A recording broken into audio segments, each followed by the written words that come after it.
yeah, very much earlier because you have to get ready for the lecture at 5 p.m. Okay, because my lecture time only from 2 p.m. to 5 p.m. Okay, my next announcement is regarding on your test 2. Test 2 is going to be held on the in week 13, yeah, which is on the 21st of June. Yeah, this time around, yeah, the question is a little bit shorter. There will be only two questions, and I will shall be the test shall be conducted just after the lecture. Okay, so like this, yeah, we are going to plan like this. We shall start our lecture at 2 p.m. Sorry, 2:15. Then we shall spend about 1 hour and 30 minutes for the lecture, which is around 3:45. Yeah. Then at 4 p.m. Yeah, at 4 p.m. we are going to start our test. Yeah. So you have to submit before before 6:30 p.m. Okay.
All right. Let me share my slide. Yeah.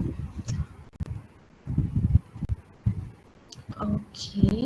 Our second part of membrane. Yeah. So last week, yeah, we have explored on the introduction for membrane technology, how to find the area for the desalination of seawater. You have also explored on the small introduction on fouling, yeah, as well as on membrane bioreactor and how to differentiate, yeah, between membrane bioreactor as well as fixed bed reactor and moving bed bioreactor. Yeah. And also we have introduced about the flux, how to define flux, what is flux, and what is transmembrane pressure, what is recovery rate, and what is rejection rate. So these are four major important parameters, yeah, that you have to know, that you have to put in your mind, yeah, because knowing the correct definition of these parameters will help you to understand how to measure the performance of the membrane system, yeah, especially during the treatment of water and wastewater. Okay. Today we are going to continue our lecture on fouling. Yeah, the first there will be three different slides. Yeah, slide A, B, and C. So the first slide is on fouling in membrane. Yeah, fouling in membrane. Before we start our lecture on fouling in membrane, yeah, maybe we can watch a very short video, yeah, on to see, yeah, what is actually fouling. Yeah, what is actually fouling.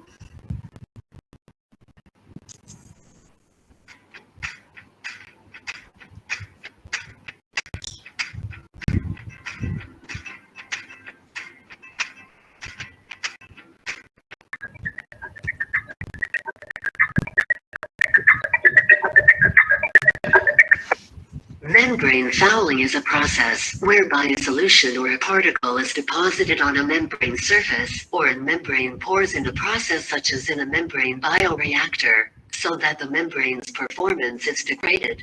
It is a major obstacle to the widespread use of this technology.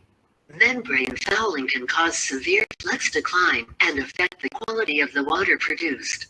Severe fouling may require intense chemical cleaning or membrane replacement. This increases the operating costs of a treatment plant. There are various types of foulants: colloidal, clays, flux, biological, bacteria, fungi, organic, oils, polyelectrolytes, humics, and scaling, mineral precipitates. Fouling can be divided into reversible and irreversible fouling based on the attachment strength of particles to the membrane surface. Reversible fouling can be removed by a strong shear force or backwashing. Formation of a strong matrix of fouling layer with the solute during a continuous filtration process will result in reversible fouling being transformed into an irreversible fouling layer.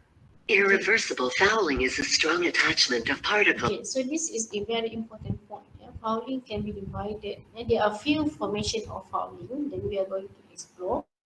The first formation of fouling. Second, on how can we classify the fouling? Yeah? What is reversible fouling and what is irreversible fouling? So how does they will be developed? These are the points that you have to catch in this video. Which cannot be removed by physical cleaning. Factors that affect membrane fouling.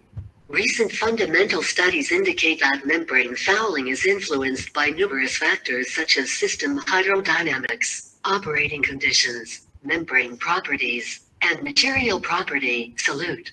At low pressure, low feed concentration, and high feed velocity, concentration polarization effects are minimal and flux is almost proportional to transmembrane pressure difference. However, in the high pressure range, flux becomes almost independent of applied pressure. Deviation from linear flux pressure relation is due to concentration polarization. At low feed flow rate or with high feed concentration, the limiting flux situation is observed even at relatively low pressures. Flux, transmembrane pressure, TMP, permeability, and resistance are the best indicators of membrane fouling. Under constant flux operation, TMP increases to compensate for the fouling. On the other hand, under constant pressure operation, flux declines due to membrane fouling. Even though membrane fouling is an inevitable phenomenon during membrane filtration, it can be minimized by strategies such as cleaning, appropriate membrane selection, and choice of operating conditions. Membranes can be cleaned physically, biologically, or chemically. Physical cleaning includes sponges, water jets, or back flushing using a permeate.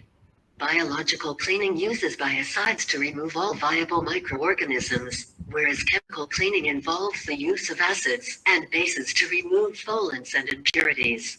Another strategy to minimize membrane fouling is the use of the appropriate membrane for a specific operation. The nature of the feed water must first be known. Then a membrane that is less prone to fouling with that solution is chosen. For aqueous filtration, a hydrophilic membrane is preferred.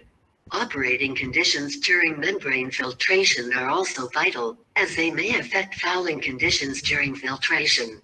For instance, cross-flow filtration is always preferred to dead-end filtration, because turbulence generated during the filtration entails a thinner deposit layer and therefore minimizes fouling, for example tubular pinch effect. Okay.